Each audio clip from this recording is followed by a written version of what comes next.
탕자 비유를 통해서 보게 되어지면 이 사람은 단점이 많습니다. 그런데 이 사람은 장점이 나타나는 사람이었어요. 그리고 오늘 본문 말씀에 나와 있는 여러분 이 탕자의 형인 마다들이라고 하는 사람은 장점이 많습니다. 그런데 단점이 많이 노출되고 나타나는 사람이다 라고 하는 것입니다. 이 말씀을 통해서 첫째로 여러분 마다들의 아버지는 누구냐? 좋으신 하나님이시라는 거예요. 믿으시기를 바랍니다. 좋으신 하나님. 이 탕자 비유를 우리가 많이 듣고 그렇게 되어지면서 탕자가 주인공으로 알고 있는데 아니에요. 그렇지 않습니다. 이 예수님께서 말씀하시는 그 요지의 탕자 비유, 여기에서 주인공은 누구냐? 아버지란 말이에요. 아버지. 아버지가 여러분 주인공인 것입니다.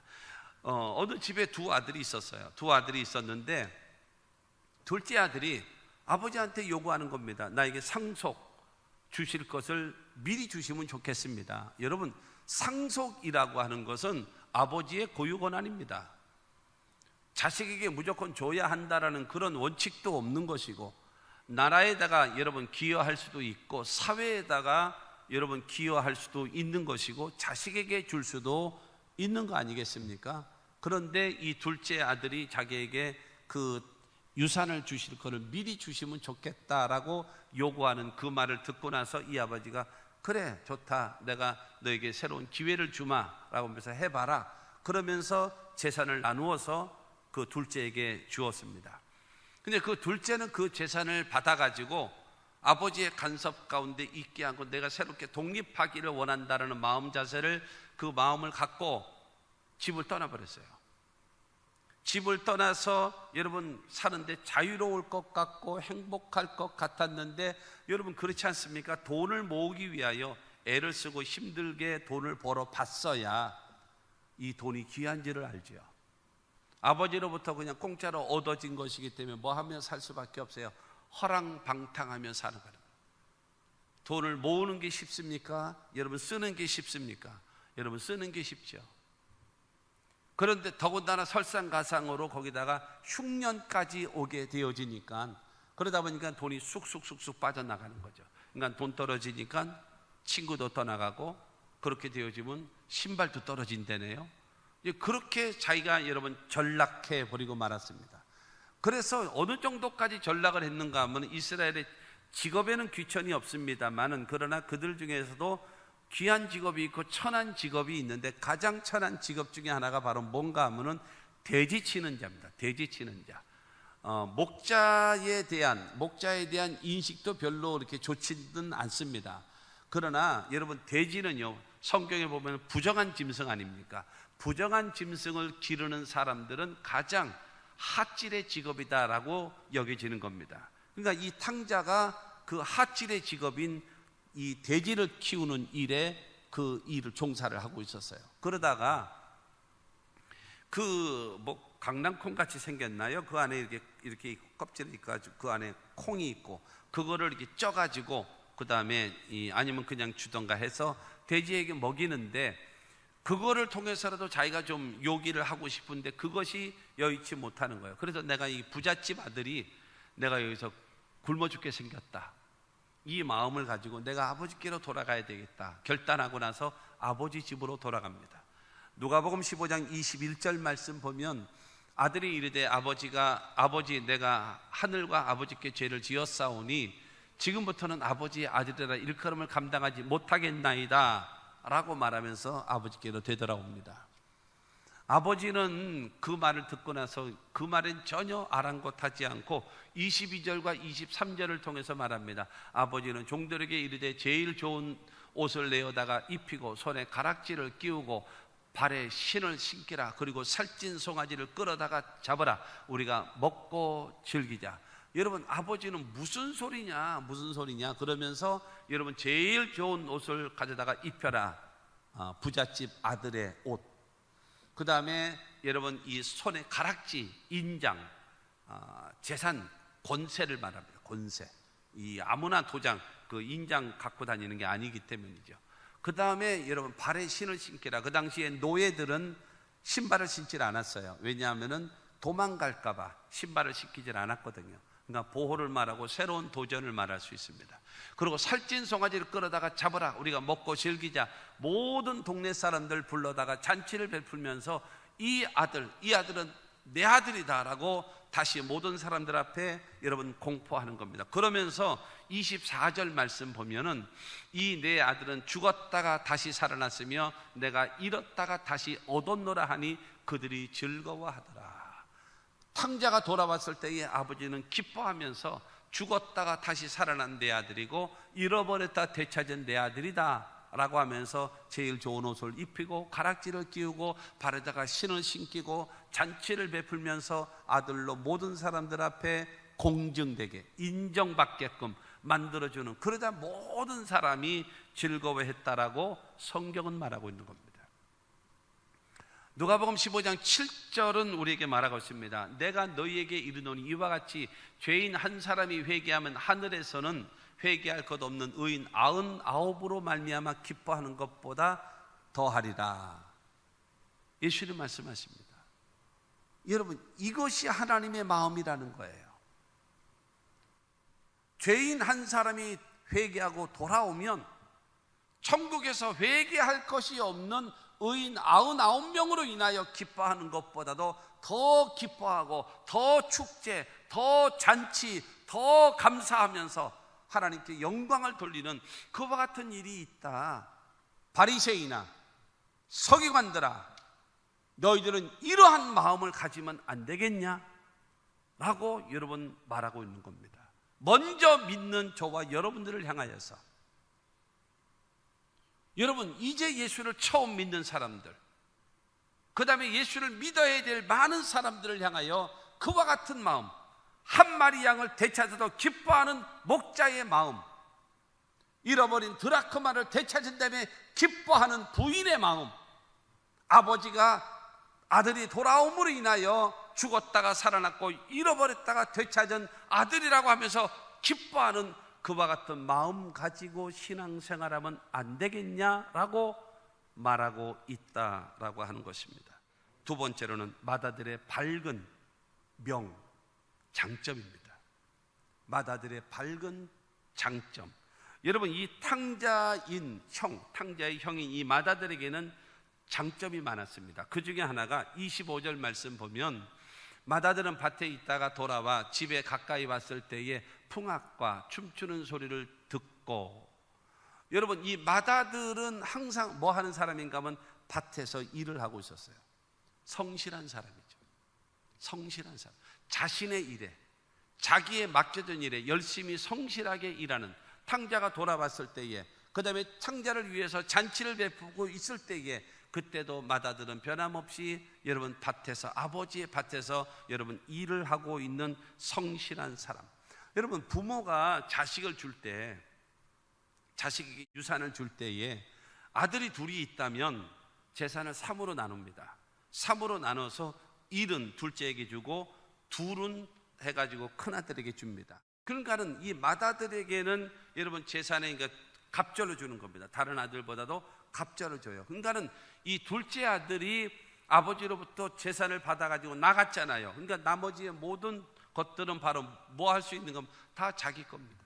다 자기 거예요. 그렇기 때문에 여러분 이 맏아들 같은 경우는요, 일하지 않고 살아도 돼요. 왜? 부잣집이고, 그 다음에 종들도 많이 있고, 그 다음에 동생이 재산을 다 가지고 나갔기 때문에 모든 것은 자기 것이기 때문에 지금 말로 얘기하면 자가용 타고 다니면서, 그 다음에 맛있는 거 먹으러 다니고 놀러 다니면서 여러분 살아도 될 수 있을 만한 사람입니다. 그러나 그는 밭에서 일하는 사람이었었다. 성실한 사람. 뿐만이 아니라 29절 초반에 보게 되어지면 아버지께 대답하여 이르되 내가 여러 해 아버지를 섬겨 명을 어김이 없거늘 말합니다. 아버지의 지금 항의성 발언을 하고 있는 말입니다만은, 그러나 중요한 것은 아버지를 첫째로는 섬겼다라는 것이고, 두 번째로는 아버지의 명령에 불순종하지 않고 순종했다라고 얘기하는 겁니다. 이 사람은 아버지를 섬기는 사람, 아버지께 순종하는 사람을 여러분 이 맏아들이다라고 성경은 말하고 있습니다. 동생은 자기의 유산을 받아가지고 멀리 떠나버렸잖아요. 그럼에도 불구하고 이 맏아들은 여러분 그렇지 않습니까? 형제들 가운데도 보고 그 다음에 여러분 자녀들을 한번 보세요. 큰 자식과 적은 자식들하고 막내들하고는 달라요. 뭐가 다른가 하면 큰 아들이 딸들도 마찬가지죠. 큰 애들이 대부분 뭐가 있는가 하면 책임감이 있습니다. 부모에 대한 책임감, 자기에게 맡겨진 일에 대한 나름대로 책임감이 있습니다. 둘째, 셋째, 넷째는요, 어쨌든지 간에 그런 짐들은 안 지고 싶어 하고 있는데, 그래도 큰 마지는 무엇인가. 그래서 옛부터 형만한 아우가 없다라는 말이 있는데, 그 다 맞은 거는 아니에요. 대부분 보편적으로 그렇다라는 거죠. 그런데 중요한 거는 둘째 동생은 자기 혼자 살아보겠다라고 아버지를 떠났지만, 그럼에도 불구하고 이 맏아들은 아버지를 섬기면서 아버지의 명령에 순종하면서 아버지와 함께 살고 있었던 사람이 누구냐? 바로 이 맏아들이다라고 성경은 말합니다. 아주 중요한 겁니다. 21세기의 지도자의 여러분 가장 중요한 그 자격이 있습니다. 그 가지고 있어야 될 덕목이 있어요. 그게 바로 무엇인가 하면 섬김이라는 거예요. 여러분 다른 사람을 섬길 줄 알아야, 저는 20세기까지는 여러분 높아지면은 대접을 받고 섬김을 받았다라고 할 수 있지만 21세기에 들어서서는 바로 무엇인가 하면 오히려 섬기는 자가 리더가 될 수가 있고 지도자가 될 수 있는 겁니다. 그렇기 때문에 섬김을 배워야 합니다. 내가 대접을 받고 높임을 받으며 살아가기를 원한다면 여러분 다른 사람을 섬기십시오. 다른 사람에게 순종하고 여러분 이 베푸는 것을 하십시오. 그러면 자동적으로 인정받게 되어질 것입니다. 뿐만이 아니라 29절 후반에 보게 되어지면 내게는 염소 새끼라도 주어 나와 내 벗으로 즐기게 하신 일이 없더니 라고. 그러니까는 작은 아들은 아버지의 재산을 가지고 나서 허랑방탕하며 썼잖아요. 그리고 다 이제 거짓골이 되고 됐습니다. 아버지는 재산이 많은 사람이었습니다. 근데 이 중요한 거는 아버지에게 먼저 항의성으로 나와 내 친구를 위해서 염소 새끼 한 마리라도 잡아주지 않았습니까? 라고 지금 말을 하고 있는 겁니다. 여러분 중요한 거는 이 말은 무슨 말인가 하면 이 맏아들은요 검소한 사람입니다. 자기가 소를 잡아먹은들 아버지가 뭐라 그러겠습니까? 염소를 잡아먹은들 뭐라 그러겠습니까? 그러니까 중요한 거는 이 사람은 친구들과 더불어 얼마든지 하려고 하면은 할 수 있음에도 불구하고 검소하게. 그러면 세 번째로 보면은 맏아들의 어두운 단점, 명암, 어두울 암. 그러니까 이 단점이 있습니다. 그 단점이 바로 무엇인가 하면 29절을 다시 봅니다. 아버지께 대답하여 이르되 내가 여러 해 아버지를 섬겨 명을 어김이 없거늘 내게는 염소 새끼라도 주어 나와 내 벗으로 즐기게 하신 일이 없더니 아버지에게 지금 항의를 하고 있는 겁니다. 나는 여러 해 아버지를 섬겼습니다. 아버지의 명령을 어긴 적이 없습니다. 아버지는 나를 위하여 염소 새끼라도 준 적이 없었습니다. 그럼에도 불구하고 나는 아버지를 섬겼고 아버지의 명령에 순종했고 나는 그 대가를 주지 않을지라도 나의 일을 감당한 사람입니다 라고 말하면서 여러분 자기 자신의 일을 자랑하는 사람, 드러내려고 하는 사람, 자기가 한 일, 여러분 그것은 남이 알아주는 거죠. 남이 인정해 주는 거죠. 그러면 아름다운 겁니다. 그건 귀한 겁니다. 근데 지금 자기 입으로 떠벌리고 있는 거예요. 자기 입으로 꼴불견이죠. 그거는 꼴불견입니다. 인정해 주는 거, 칭찬해 주는 건 누가 하는 것인가? 남이 해 주는 겁니다. 근데 자기 입으로 하게 되어지면 그거는 꼴불견이에요. 그건 아름답지 못한 거예요. 근데 이 맏아들은 아버지에게 항의하면서 바로 내가 아버지를 섬기지 않았습니까? 아버지의 명령을 순종하지 않았습니까? 염소 새끼 한 마리 주지 않을지라도 나는 아버지에게 섬김과 순종을 하며 살아온 나인 거 모르십니까 아버지? 라고 여러분 말하고 있는 것입니다. 뿐만이 아니라 이 맏아들은요 질투하는 마음으로 분노합니다. 질투하는 마음으로. 아버지는 탕자 둘째 아들이 돌아왔을 때에 죽었다가 살아난 아들이라고 말하고 잃어버렸다가 되찾은 내 아들이라고 하면서 기뻐하고 즐거워했습니다. 그런데 맏아들은 분노하는 겁니다. 28절 말씀 보면은 그가 노하여 들어가고자 하지 아니하거늘 아버지가 나와서 고난되 분노하는 거예요. 왜 그럴까요? 왜 분노할까요? 중요한 사실은요, 아버지를 비롯해서 아버지도 기뻐하고 종들도 기뻐하고 주변에 살고 있는 모든 동네 사람들도 다 기뻐한다라는 거예요.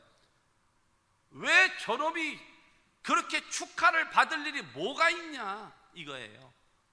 나는 아버지를 섬기고 아버지의 말에 불순종한 적이 없고 열심히 아버지를 섬기는 나에게는 인정 안 해주고 나는 칭찬 안 해주고 나는 알아주지 않고 어찌하여 저 동생 저놈을 기뻐하고 즐거워하고 잔치를 베푸느냐. 나는 화나서 안 가. 나는 그 잔치에 들어갈 수가 없어. 그러면서 분노하고 화를 내는 것입니다.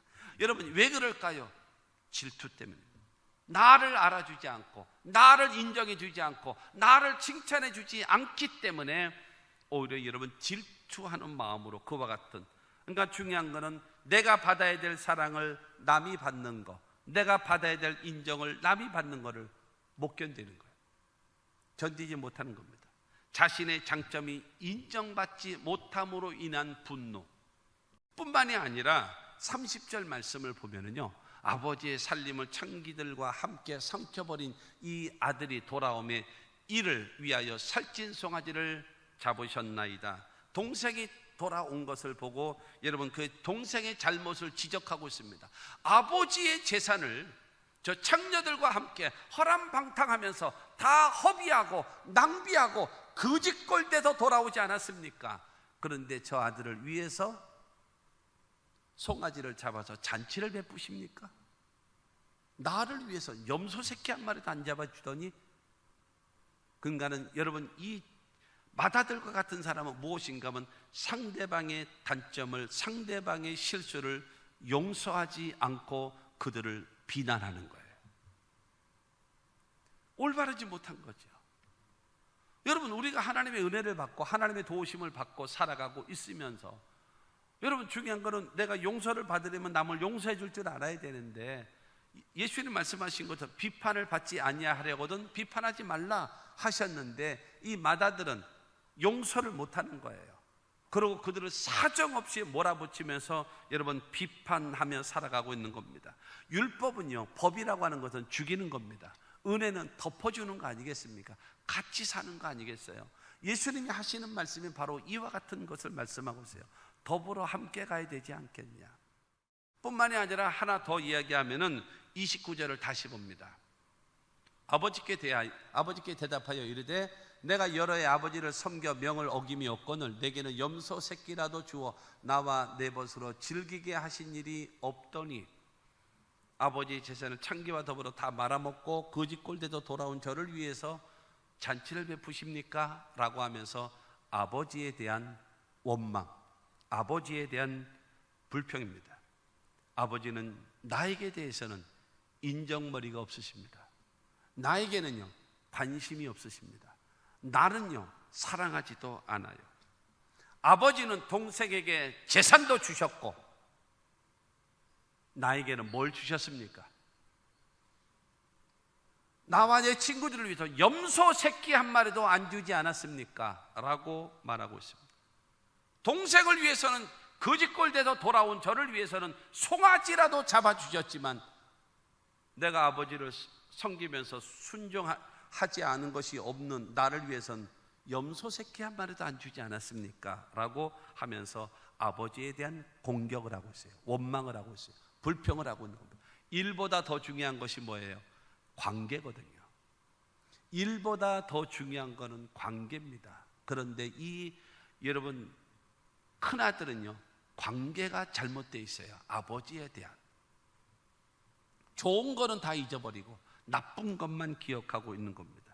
31절 말씀 보면은요 31절에 아버지가 이르되 예 너는 항상 나와 함께 있으니 내 것이 다 내 것이로다. 여기서 두 가지를 말하잖아요. 너는 나와 함께하고 있지 않니? 너는 나와 함께함으로 인하여 즐거움이 없니? 너는 나와 함께함으로 인하여 기쁨이 없니? 나와 함께함으로 인하여 행복하지 않니? 나는 네가 있음으로 기쁘고, 나는 네가 있음으로 행복하고, 나는 네가 있음으로 인해서 좋은데 너는 나하고 같이 있는 것이 기쁘지 않니? 행복하지 않니? 감사하지 않아? 그러고 내가 가지고 있는 내 것이 다 네 거야. 내 것이 다 네 거야. 동생은 지 몫을 지가 갖고 다 나갔잖아. 그러면 여기에 있는 모든 것은 다 네 거야. 네가 소를 잡아먹은들 내가 뭐라 그러겠니? 염소를 잡아먹은들 뭐라 그러겠어? 송아지를 잡아먹는다고 내가 뭐라 그러겠니? 네 건데. 그리고 또 하나, 넌 내게 구하지도 않았잖아. 요구하지도 않았잖아. 나와 함께 있는 것이 행복하지 않아? 기쁘지 않아? 이 기쁨은 없냐? 원망과 불평만 있냐? 그리고 내 것이 다 네 것인 거를 알지도 못하느냐? 그리고 너는 내게 구하지도 않았잖아. 그러면서 안 준다라고 원망하고 있니? 지금 아버지가 마다들에게, 예수님께서 바리새인들과 여러분 서기관들에게, 이 박 목사가 먼저 예수를 믿고 신앙생활하고 있는 직분자 되신 여러분들에게 말씀하고 있는 겁니다. 내가 예수를 믿고 신앙생활하고 집사가 되고 안수집사가 되고 장로가 되어지고 권사가 되어지고 하나님을 섬기고 지금까지 주님과 함께 살아온 이것이 행복하지 않습니까? 이것이 기쁘지 않습니까? 이것이 감격하지 않습니까? 하나님께서 여러분 기도하면 응답하시고 평안함을 주시고 여러분 때를 따라 베푸시는 은혜에 여러분 고맙고 감사함은 없습니까? 여러분 입에서 원망과 불평을 하면서 살아가야 되겠습니까? 여러분 예수님께서 말씀하시는 겁니다. 너는 항상 나와 함께 있지 않니? 그리고 너는 내 것이 다 네 것인 걸 알지 못하니? 라고 여러분 예수님 말씀하십니다. 여러분 이 마다들과 같은 사람은요, 외형적으로는 훌륭해 보여요. 그러나 내면적으로 보면 그 사람은 탕자입니다. 이 사람이 탕자예요. 같이 있으면서 마음은 멀어요. 이사야를 통해서 예사야가 하셨던 말씀을 예수님이 인용하신 말씀 중에 하나가 바로 무엇인가 하면, 입술로는 너희가 나를 존경하되 마음은 내게서 멀도다. 왜 그렇게 신앙생활을 하니?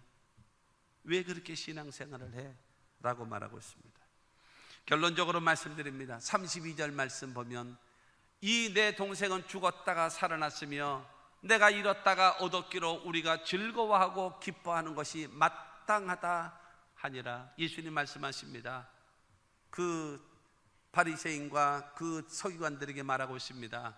새로운 사람이 구원함을 얻고 예수를 믿고 하나님을 섬기게 되어지면 하나님은 기뻐하고 즐거워하신다. 예수님은 그 마다들에게 그 비유를 마무리하고 있습니다. 내 동생은 죽었다가 살아난 것으로 여겨주면 안 되니? 잃어버렸다가 되찾은 동생이라고 생각하고 기뻐하면 안 되겠니? 그렇게 하고 살아라. 그렇게 하고 살아. 하나님이 나와 함께하고 있는 것이 기쁘고 즐거운 것이고, 그 다음에 잃어버렸다가 되찾은 동생이 다시 온 것을 기쁘고 즐거워하고, 죽었다가 다시 살아난 동생으로 여기고 기뻐하고 즐거워하고, 모든 사람들이 하나님 앞에 같이 신앙생활하는 것을 기뻐하고 즐거워해야 되지 않겠니?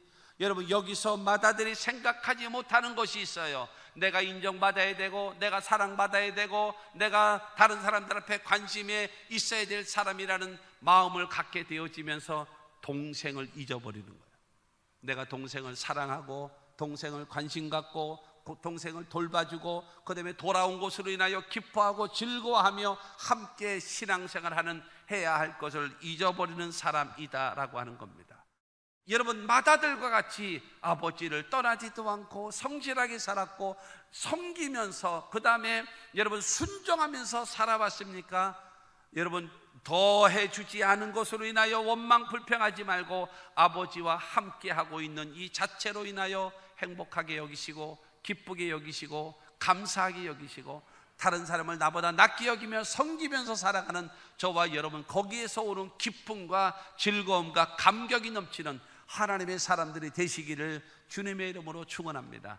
예수 믿는 것이 좋고 하나님을 섬기는 것이 좋고 여러분 행복한 하나님의 사람들이 다 되어지기를 바랍니다.